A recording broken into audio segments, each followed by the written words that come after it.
I just need something uplifting. And I was like YouTubing like spiritual stuff. Something that's uplifting, but not so Mormon triggering. Google, do you have anything for me? Asking for a friend.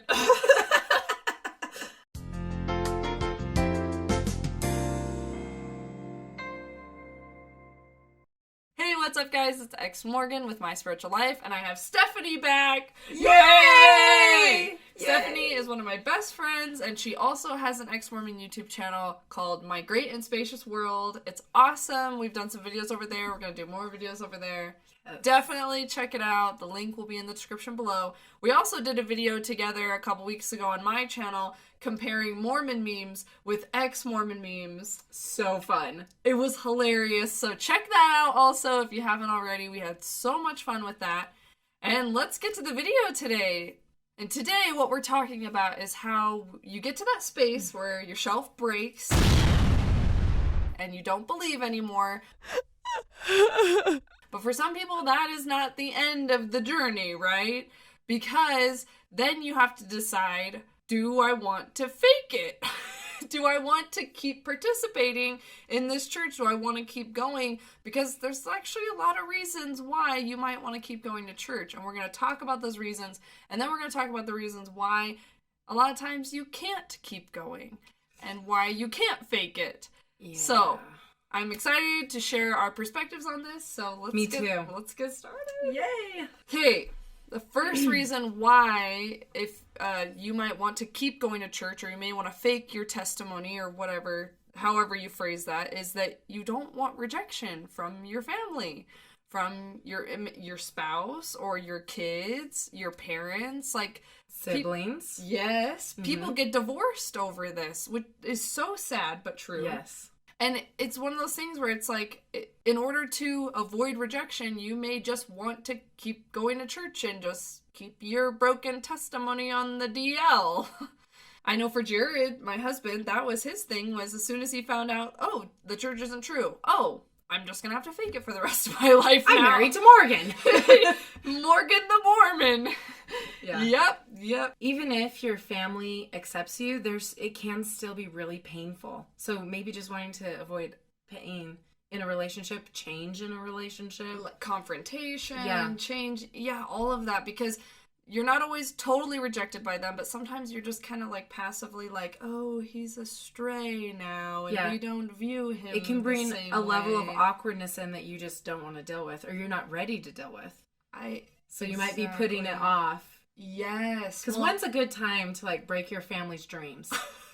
When is a good... Never. Yeah. And that's why some people fake it. That's right. Oh, man. Next reason, what you got for us? I did not want to be ostracized from my community. Community was so important for me because, like Morgan knows, I have issues with abandonment. Who doesn't? And I just feel safer in a community because what are the odds that hundreds of people are going to leave you? But I made a mistake, Morgan. They all had a common denominator, and that was Mormonism. I put all my eggs in the same basket. Oh, that's a terrible thing to do with abandonment. Yes. And I thought I had a diverse enough community, but I didn't realize that every person in my life was Mormon. And that I could be risking every single relationship by leaving. Yes. All at once. Yeah. Yeah, and it's not just like, it's not just losing people either. It's the people talking behind your back. The rumors, the shaming. The gossip. The guilt gifts. Do it. We love guilt gifts. Say guilt gifts. Guilt gifts. That's your thing. Did you not know? I have a lot of things. Everyone on my channel, there was like 20 comments, guilt gifts. Oh, I see. From when you were like, guilt gifts. There's no better gift than one that's intended to instill guilt. Yes. So, for me, I was really fighting leaving because I wanted to keep my community. Yeah. And I didn't know how I could leave and keep them. Yes, because sometimes you can't, and it's sad. And for me, I wanted to belong. Like, I just wanted to belong. somewhere, and Mormonism does a really good job of making you feel like you belong. Yes. They give you a community, they give you a job, they give you responsibility, they give you, like, all these people that think and feel the same way as you do. They give you a place to gather, activities to do. Right. You're seeing each other on a regular basis. Right. And time is important when you're building relationships. Absolutely. They do community really well.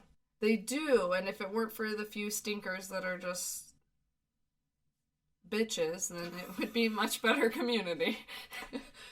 It's my channel. I'm allowed to cuss.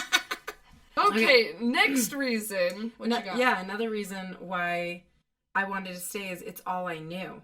And I just didn't know any better. And I had this fear that I couldn't have a better life out of Mormonism. Not because it's not possible. Like, I've seen people make good lives for themselves out of Mormonism, but I don't know how to do that. Yeah. For me, there was very similar, a huge lack of self-trust.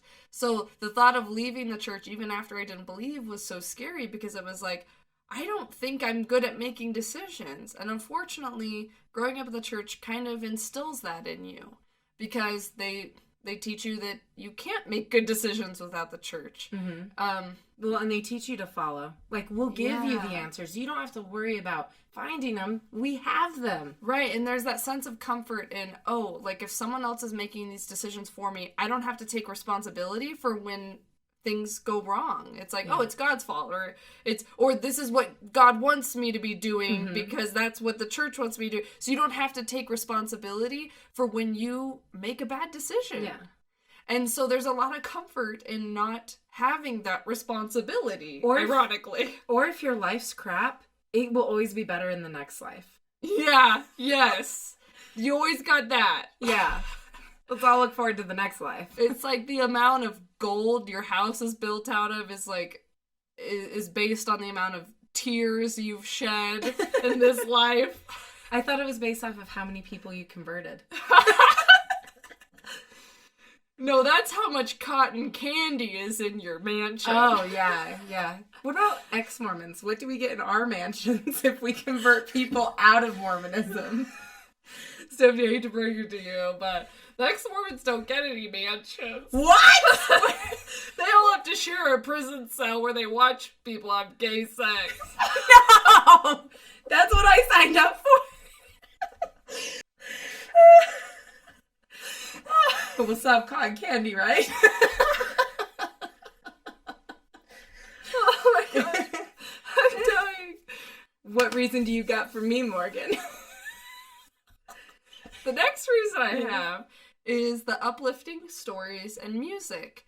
Now, this isn't everyone's experience, but for me, when I stopped going to church for a few months, I was filled this void of, like, I miss that, just hearing the stories of triumph, because you get people up there and they're like, I was having a hard time, and I went through it, and I got through it, and it's like, you're just like, yeah, good for you. Yes. And I missed that, and I missed some of the music, not all of the music, but some of the music was very inspiring to me, and so, like, I noticed there was that void, and it was like, I didn't know how to get that need met elsewhere. Yes. And I learned how to get it met elsewhere, but I remember having a breakdown about it, like, a few months after leaving, and I was like, I just need something uplifting. And I was like YouTubing like spiritual stuff. I was like, I don't know how to be spiritual without Mormonism. It's weird. Yeah. You're like, something that's uplifting but not so Mormon triggering. Google, do you have anything for me? Asking for a friend. I love it. Oh my gosh. Yes. What you got? Were you still playing the songs on your iPod and just skipping the triggering ones? Oh, yeah, no. Come on, Motab. Give me the feels today. Oh, I love But not with that song. So, to go along with my last point of not trusting myself to build a happy life, I was afraid my kids wouldn't have a happy life. I had a really good life, and I got that through Mormonism. And if I wanted to give my kids a life like that, right, I could only do it in Mormonism. Yes. So that's a big reason why a lot of people won't want to leave, is because they're like, but my kids, I've already started raising them in this religion, and maybe they really like it, or maybe and they're I don't doing know, well in it, or I don't know how to parent outside of it. Like, yeah, also I'm gonna have to make all these decisions. like when your kids are like, "Is coffee bad?" Oh crap! I don't know if coffee's bad. Yes, in the church I had all the answers for them, and I knew everything. Outside of the church, I'm like, I don't know. And my kids are like, but you know everything. I'm like, oh. Now I'm busted. See, when your testimony of the church broke, their testimony of you knowing everything broke. They're like, oh no, she doesn't know things anymore. That's okay. Everyone has to slay their hero. Oh man. I just sped up my kids' process. Yes. And just so you all know, Stephanie is an amazing mom, and I am so inspired by the way she parents her kids. Just so you all know. Another reason I felt like I wanted to stay is I felt like I could make a difference in people's life through my service, because I still had a lot of young women leaders that made a big difference in my life. My friends that I made through church, their parents were influential in my life. And I was like, I could still be that for someone. Yes. I just, and I was so excited about it. I mean, later I realized I couldn't, because I couldn't bear my testimony about the temple or Joseph Smith or the Book of Mormon. But I could have listened to them and I could have loved them, which is way better than bearing testimony. Oh, I love that. And like the service element of the church is a beautiful thing. Like that the emphasis they put on service is good. Now I think it's a problem when you say, oh, you're depressed, just go do service. I don't think that's the answer. Doesn't always work. But there's beauty in service. I think it's a great thing to encourage service, and it's hard to know again, like, oh, how do I navigate service to the community? And especially in Mormon areas where it's like all your community and neighbors are Mormons. Yes. And you're like, how do I deal with that? We also discussed how within the church they give you a job. You don't have to go find a service job. You're given one. And now if I want to go do service, I have to plan the whole thing, and no one's going to assign me to be in charge of it. Yes. And I remember feeling sad, and like, I think we've talked about this before. It's just like, I always thought I'd be an amazing young women's leader. She would. I would Someone have should call loved her those into girls to death. But it's like you said, it's like even if we were to stay, like, well, I can't bear my testimony on Joseph Smith. I can't. So it's like you're not what they want, and it's sad because I feel like I could have done a really good job inspiring young people. And you helped me through so many of my struggles. And who struggles the most in life? Teenagers. They've got hormones. They've got problems. They've got parents. Seriously, you would have been so good for them. It's a shame that part was lost. I'll just have to come up with like an ex-mormon young women's group. We gotta name it something that doesn't have the word young or women's in it, so it's not so triggering. Or probably ex or Mormon, since we live in a Mormon community. We'll get back to you guys on that. The non-gender specific 12 through 18 helpful, loving group. Damn. We're getting as bad as the Church of Jesus Christ of Latter-day Saints. That name is way too long. Dang it. Oh my gosh. That was hilarious. We're definitely going to have to shorten that.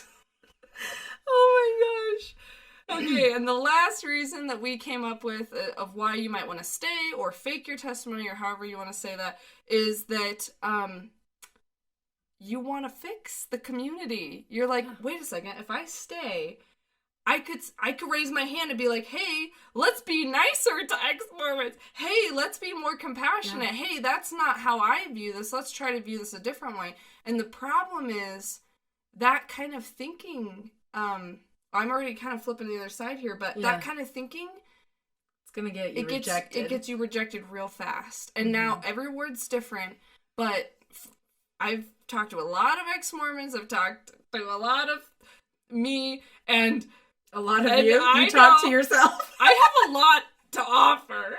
Yeah. And like basically the problem that you run into is that anytime you try to share a different perspective, they're like, oh no, because this scripture says this. Yeah. And you're like shut down pretty fast. It's hard. And silenced. And unfortunately, I mean, they deserve that space. They deserve that space where they can all congregate with their beliefs and be safe with their beliefs and share their beliefs. And so us and not coming have their in, beliefs challenged. Yeah.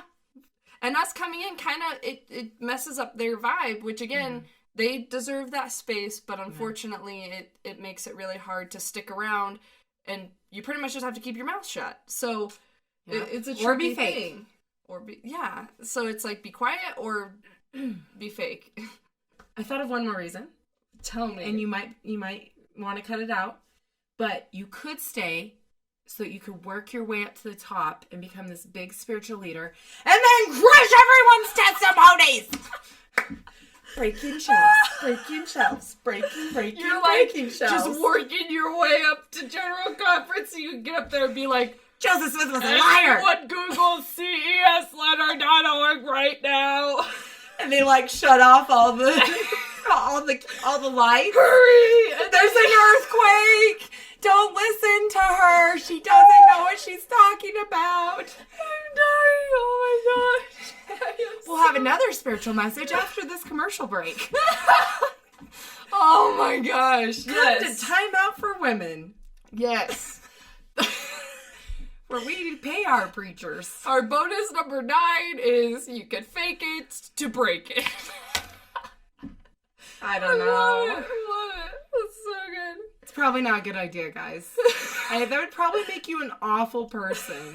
Very disrespectful to people's right for religious freedom. Yes. So. Yes. Man, but, oh, how entertaining would that be to watch?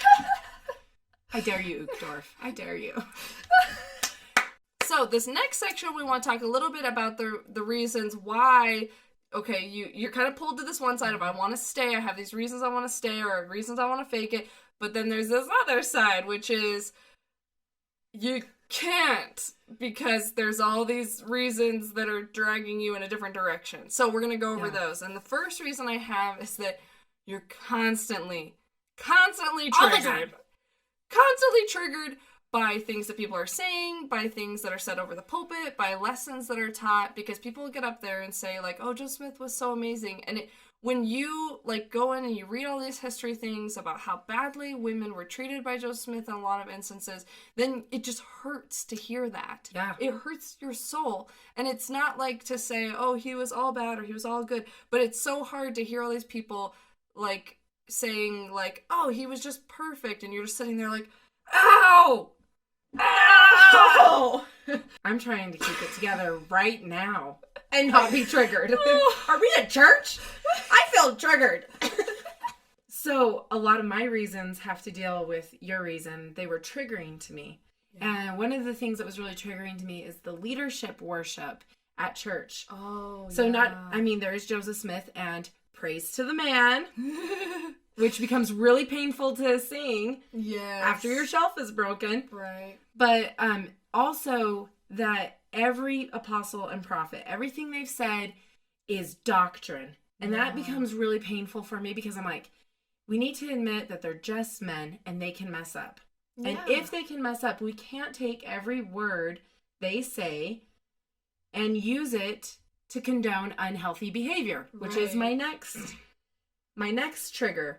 Is we'd be in a lesson and they'd be condoning unhealthy behavior and supporting it with the Book of Mormon and sayings from the prophet, and I'm just like, or we could be healthy about this.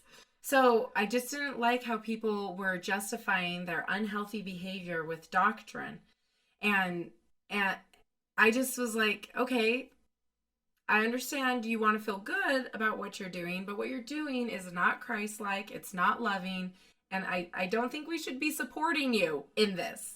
Yeah, that's such another good reason that it's hard to stay, is it's that, like you said, condoning bad behavior through, oh, well, a leader said this thing, and because leadership is the same as God, then this is like... Yeah. This is just truth, and then we can use that to justify being mean to people. We all have seen those examples where people will justify treating someone badly based on a certain scripture or a certain thing a leader has said, and it's just really hard to sit and watch that. It just hurts. Yeah, even more so when after your shelf breaks. Because it was uncomfortable before my shelf broke, but now it gets intensified. Yes, definitely. Another reason that church became difficult to attend and be a part of was I no longer felt like I could be honest, and I no longer felt like I could share my opinions. And so it's hard to go when you can't contribute. Especially, I was used to contributing. Yes. And that was the part of my worship that I really enjoyed, was preparing and coming and sharing. Yeah. And now I'm eliminated from that process, or I'm put on in this awkward position where I have to decide if I want to be respectful to my friends' beliefs or if I want to share my beliefs, and I can't do both. Yeah, it's so hard. Yeah. It's such a hard thing to navigate.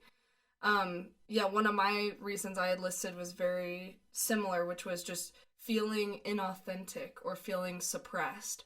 Because when you're sitting there and everyone's saying this stuff and you don't agree with it, it's just like you're in that toxic circle of, okay, should I speak up and say I don't agree and everyone's going to be mad at me and they're going to be offended, or should I just sit here and be quiet?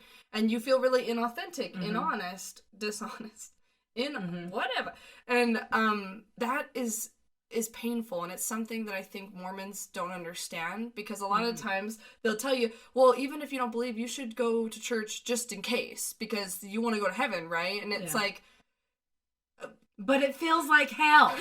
Right. In the book Shattered Dreams, she was a practicing polygamist wife, and she was trying to leave it, but it was so painful and all these things kept bringing her back. It wasn't until she was trying to avoid going to hell. Right. And it wasn't until because in the early ages of the church, polygamy was, you have to practice this, or else you're not going to get to heaven. Yes. So go ahead. It's the only way to be exalted is to accept polygamy. It's in the Doctrine and Covenants. You can read about it.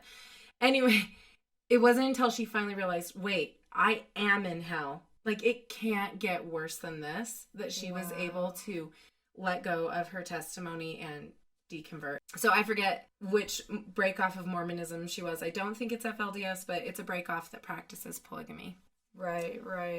That's such a powerful thing to me, because it's like, it's like until you realize like that not being you and not being allowed to think and feel what you think and feel is worse than what you're currently doing. You're not going to change what you're doing, But for a lot of us, I mean, that's the key reason that we leave, is because we're just like, I can't be myself here. I can't be myself here and feel loved for who I am.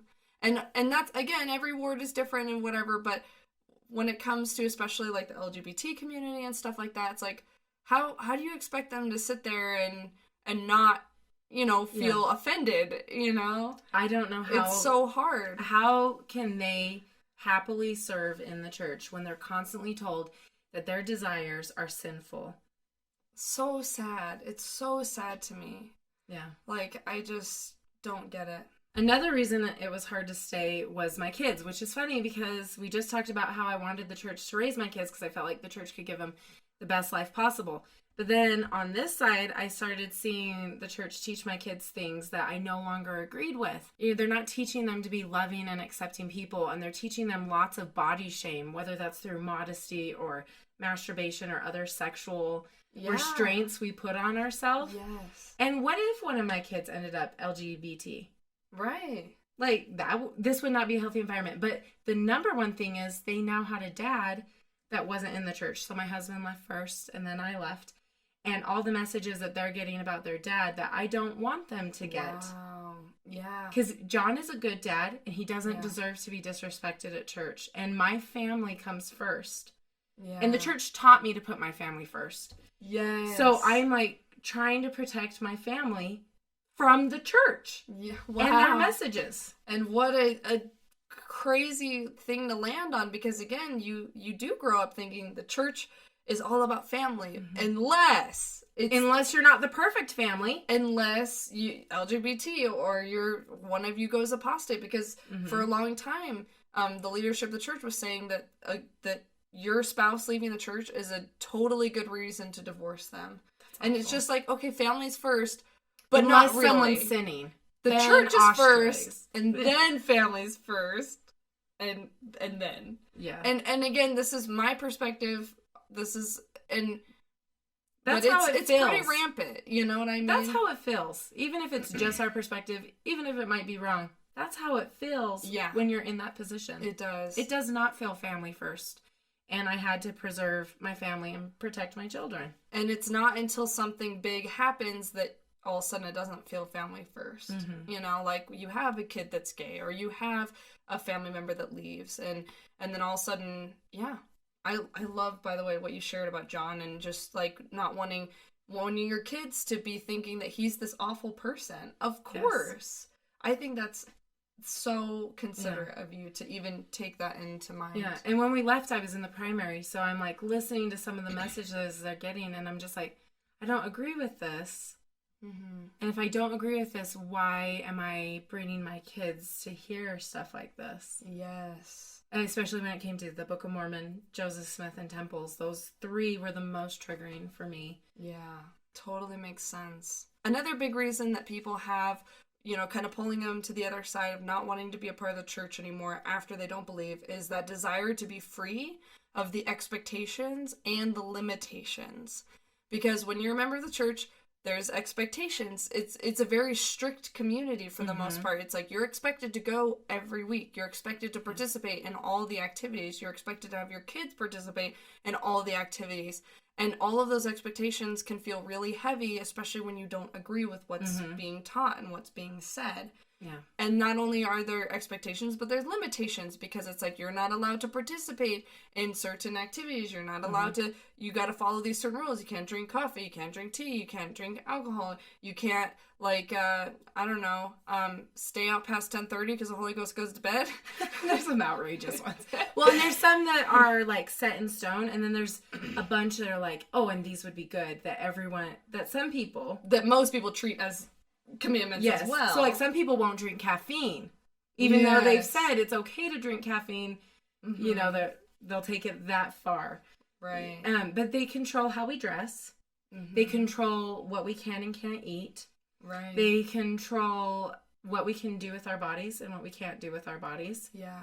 What words we can use. Yeah. So language. Yeah. I think if we keep thinking, we can make a long list. Oh, yes. Probably a whole different video. Dude, you don't have a Strength for the Youth pamphlet in here, do you? I do not. So it's not that these limitations are bad. Like, some of these can lead to good, positive, healthy life. Yeah. A good, positive, healthy life. The problem is when you make these choices because you're told to, and you're not making them because you genuinely feel like that's what you want. And you're leveraged when you don't make them because there's all this judgment on you. Yeah. And on top of that, it's one of those things where it's like all these rules, like it felt good to follow them when I believed they were important. And I liked following them when I believed they were important and they were based on truth. But when they're not based on truth anymore, it's like, wait a second, why am I doing this? Why am I if wearing it doesn't mean anything? Underwear? If it doesn't mean anything, right? And it's not to disrespect, because like everyone has something different that means to them, and that's great.